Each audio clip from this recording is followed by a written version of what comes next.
Sometimes going home is not the same thing as going back. Sometimes home is the place where every street remembers who you used to be. Every familiar face carries a piece of your history, and every doorway asks whether you are finally ready to stop running. Before we begin, please like, follow, and share. If you're watching on YouTube, subscribe to Whispers of Grace Stories, turn on notifications, and join us every Thursday for a brand new episode of Kindred Spirits.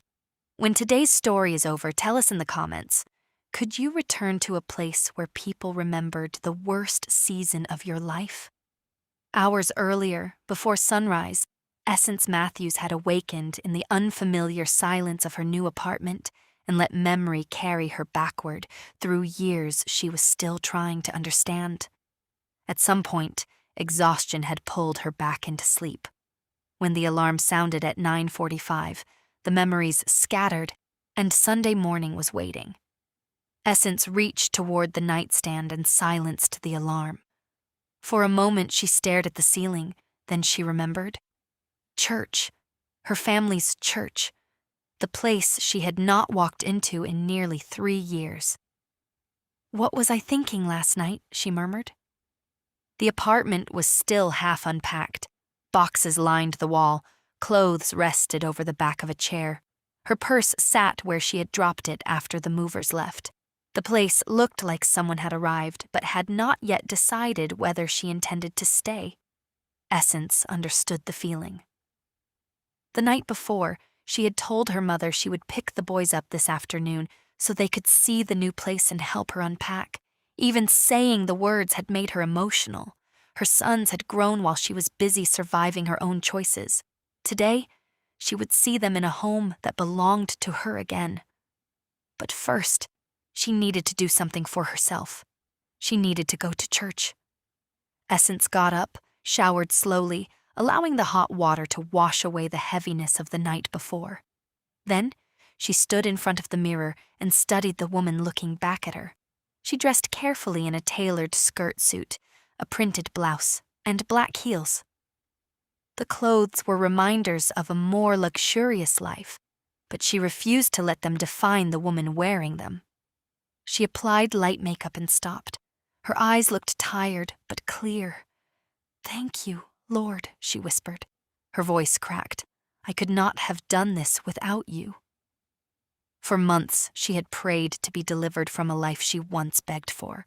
Now she was standing in a smaller apartment, preparing to walk into a church where people knew her marriage, her family, her mistakes, and some version of the scandal that followed her departure. She should have been terrified. She was terrified, but she was going anyway. Essence grabbed her purse and keys, then paused. Later that afternoon, Joshua and Michael would be here. She could almost hear them arguing over who had to carry what. The thought made her smile. One thing at a time, she told herself. She locked the apartment behind her and walked toward the parking lot. She slipped behind the wheel of her SUV and started the engine. "You wanted your life back," she whispered. "Now live it." Then Essence pulled away from the apartment and headed toward the one place she had avoided for almost 3 years. The streets of Meadow Heights looked familiar until Essence actually paid attention. Then she began noticing everything that had changed. New housing developments and cafes stood where older landmarks had once been. Even the traffic felt different, as though the neighborhood had continued aging without asking her permission. Then she reached the Meadows, the old neighborhood where so much of her life had begun. Her hands tightened on the steering wheel. Meadow Park was gone. The park that had once held neighborhood games, teenage secrets, and summer afternoons was now a commercial strip and parking lot. Essence stared through the windshield, and for a moment, she saw herself as a young woman sitting on a bench while Kaulin Matthews stood nearby gathering enough courage to change both of their lives. They had just returned from helping her sister Laura out of another mess, and Kaulin had been acting strange the entire ride to the park. Essence had barely sat down on the bench when he stepped in front of her and dropped to one knee. She hit him before she realized what he was doing and knocked him straight onto his backside. They laughed until neither of them could breathe. Then Kaulin stood up, dusted himself off, got back down on one knee, and asked her to marry him.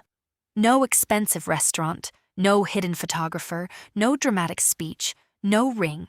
Just the boy she had known since middle school, asking the girl who had promised to be his family forever if she would actually become his family. Essence had said yes. She smiled at the memory before she could stop herself. Then a car horn sounded behind her. The light had changed. Essence blinked and drove on. "Those were the days," she whispered. But the words did not feel entirely sweet. Those days had contained love, but they had also contained two young people who had no idea how much life could change them. A few minutes later, the familiar outline of her family's church came into view. Essence's smile disappeared. She slowed as she entered the parking lot, her stomach tightening with every available space she passed. This church had been part of her life since childhood. Janine had made sure Essence and Laura attended faithfully, and Vivian Brockington had helped watch over them. Kaulin had grown up here too. So had Melodee. So had nearly every version of Essence she was trying to reconcile. She parked, but did not immediately get out. Families crossed the lot in the familiar rhythm of Sunday morning. Somewhere inside that building, Kaulin might already be serving. Joshua and Michael might even be upstairs with the youth ministry if they had come with him. Essence considered turning the car around. She could pick the boys up later as promised. She could pray at home. Janine had used that line for years. Essence almost laughed. "No," she said, "not today." She stepped out of the truck and walked toward the entrance alone. Every step felt louder than the last. She had prepared herself for whispers. What she had not prepared for was hearing her own name before she even reached the sanctuary. "Essence Matthews. Is that you?" Essence stopped. For half a second she considered pretending she had not heard. Then she recognized the voice. She turned slowly. Melodee Brockington stood several feet away, polished as ever, wearing the kind of Sunday outfit that made it obvious she had never stopped being part of this church. Essence stared, then smiled despite herself. "Mel?" Melodee's face opened into surprise. "Girl, look at you." Essence laughed softly. "Look at me. Look at you. You look amazing." They embraced with old familiarity. "You sound just like your mother," Essence said. Melodee rolled her eyes. "Everybody tells me that." The mention of Vivian Brockington softened both of them. Essence shook her head. "I still can't believe she's gone. She held everybody together." "She certainly tried," Melodee said, smiling. "My daddy is still on the deacon board and still acting like I'm a little girl. I miss Mama every day." "I know you do." Essence's voice softened. "She made sure every young woman in this church stayed in order." Melodee grinned. "And married." Essence laughed with her, but the joke landed differently now. She was still legally married to Kaulin. She had almost married Allen in a few months, and less than 24 hours ago, another woman had answered Kaulin's phone. Melodee's eyes moved over Essence carefully. Then came the question. "I thought you were getting married to that marketing executive in Crest Haven." Essence felt the air change. "That was the plan," she said, "but plans changed. I moved back to Meadow Heights yesterday." Melodee's smile remained, but something behind it shifted. Essence saw it. She could not name it yet, but she saw it. "You're back. For good?" Melodee asked. Essence held her gaze. "I'm back to figure out what good looks like." Essence excused herself before the conversation could turn into an interview. "I better find a seat before service gets too far along. You know how Bishop Jameson is about people coming in service late." Melodee gave a small laugh. "Some things never change." Essence walked through the sanctuary doors and immediately felt the weight of memory. The room looked updated, but the atmosphere was familiar. Ushers moved through the aisles. Church mothers greeted people they had probably seen 3 days earlier, as though they had returned from war. Children whispered until a parent looked at them. Musicians adjusted microphones. Somewhere near the front, somebody was already praising before the choir had fully started. Essence chose her seat carefully, not too close to the front, not too far in the back. She remembered how church people could turn where you sat into an entire diagnosis. Too far back meant you were hiding. Too close meant you wanted attention. Essence did not have the energy for either interpretation. She just wanted encouragement.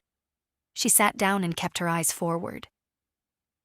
Then, something unexpected happened. People welcomed her. A woman from several pews over waved and smiled. An older member came over and hugged her without asking for an explanation. Another simply squeezed her hand and said, "It's good to see you." Essence had spent the entire drive preparing to be judged. Kindness caught her off guard. Her shoulders slowly relaxed. She had been away almost 3 years, and in her imagination, the church had frozen in place, waiting to discuss everything she had done wrong. But life had moved here too. People had buried loved ones, raised children, survived illnesses, changed jobs, made mistakes, prayed prayers, and fought battles Essence knew nothing about. Maybe she was not the center of everybody's attention after all. The choir began to sing. It was a familiar song, "Your Grace and Mercy," the kind of song Essence had heard enough times growing up to know what came next before the musicians played it. The congregation rose, hands lifted, voices filled the room. Essence remained seated for several seconds, watching. Then something inside her broke open. She stood. She did not shout. She did not perform. She simply lifted one hand and let the tears come. She thought about the townhouse, the moving truck, Allen, the letter on the refrigerator, the woman who had answered Kaulin's phone, rehab, her sons, the new apartment, all of it. For the first time since leaving Crest Haven, Essence stopped trying to determine which part of her story made her good or bad. She just stood there and wept.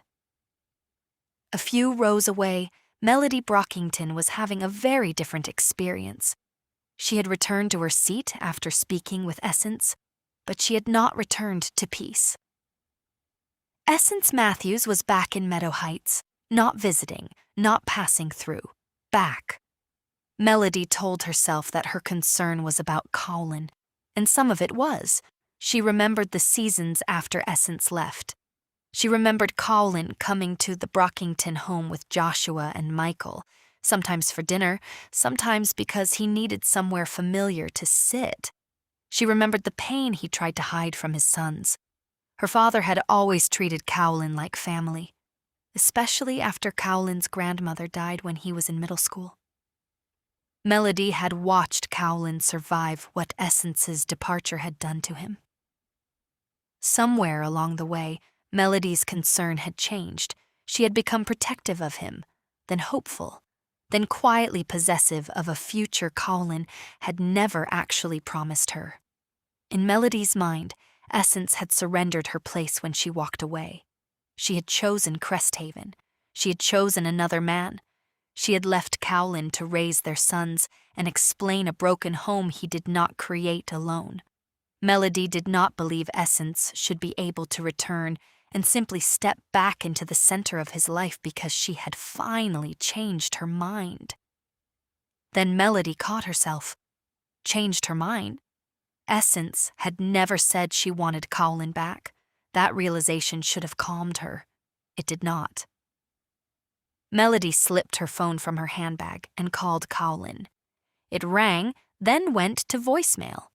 She stared at the screen before remembering he was scheduled to usher that morning, which meant he was somewhere in the building. Her eyes immediately began searching. By the time Bishop Jameson stepped forward to preach, Melodee had found him. Kaulin emerged from the area near the church offices, dressed neatly, focused on his responsibilities. Melodee straightened. She tried to catch his eye. Once, then again. Kaulin never looked her way. Instead, he moved toward the section where Essence was sitting. Melodee's jaw tightened. "It's just his duty," she whispered to herself. Across the aisle, Essence had not noticed him. She was wiping tears from her face, listening to the message as if every word were being delivered directly into the places she had tried hardest to hide. Kaulin stopped near the end of her row. His eyes found her, and for the first time that morning, he forgot to look like an usher. Kaulin had not expected to see Essence that morning. He knew she had been making changes, but no one had told him she had moved back to Meadow Heights for good. Seeing her sitting inside their family church stopped him cold. He looked at her for only a moment, but 23 years of history could fit inside a moment when the right two people were looking at each other. Essence finally lifted her eyes. She froze. There he was, Kaulin Matthews, the boy from Vacation Bible School, the teenager who teased her accent, the young man who pushed her on swings at Meadow Park, the husband she left, the father who stayed, the man who found her at one of the lowest points of her life and took her to treatment when she could not save herself, the man whose phone another woman had answered the night before. Essence felt something twist inside her, but she refused to name it. This was not why she came to church. She had not come to reclaim a husband, compete with another woman, or rewrite the past. She had come because she was tired of running. Kaulin gave her a small nod. Essence returned it. Nothing more. Bishop Jameson continued preaching. Then, near the close of his message, his voice softened. "Before we move on, I want you to encourage somebody. Turn to the person on your right, hug them, and tell them, this is your season of restoration." The sanctuary came alive with movement. People stood, hugged, laughed, cried, and repeated the words across the room. Essence turned to the woman on her right and embraced her. "This is your season of restoration," she said, almost surprised by how difficult the word restoration was to speak. Then Bishop Jameson continued, "Now turn to the person on your left." Essence's smile disappeared. To her left was the aisle. Kaulin was standing there. For a moment, neither of them moved. Across the sanctuary, Melodee stopped breathing. Kaulin stepped closer. Essence stood slowly. He opened his arms. She hesitated only a second before stepping into them. It was not a romantic embrace. It was not a reunion. It was not forgiveness completed in one church service. It was two people with more history than anyone around them could fully understand obeying a simple instruction in the middle of worship. But when Kaulin leaned close enough for Essence to hear him over the room, his voice carried the same steadiness she remembered from the worst nights of her life. "This is your season of restoration." Essence closed her eyes. Of all people, of all words, Kaulin. Restoration. Her throat tightened. She wanted to apologize for everything all over again. She wanted to ask about the woman who had answered his phone. She wanted to tell him she was picking up the boys that afternoon. She wanted to explain why she had left Allen. She wanted to ask whether he hated her. Instead, she let the moment be what it was. When Kaulin released her, he gave her a small, familiar smile. "Welcome home, Essence." Her eyes filled again. "Thank you." Kaulin returned to his place in the aisle. Essence sat down slowly, trying to collect herself. Across the sanctuary, Melodee's expression remained composed, but inside every alarm was ringing. She had watched Kaulin break after Essence left. She had watched him rebuild. She had allowed herself to believe that the woman who chose another life had permanently removed herself from the future Melodee imagined. Now Essence was back in their church, and Kaulin Matthews had just wrapped his arms around her and spoken restoration over her life.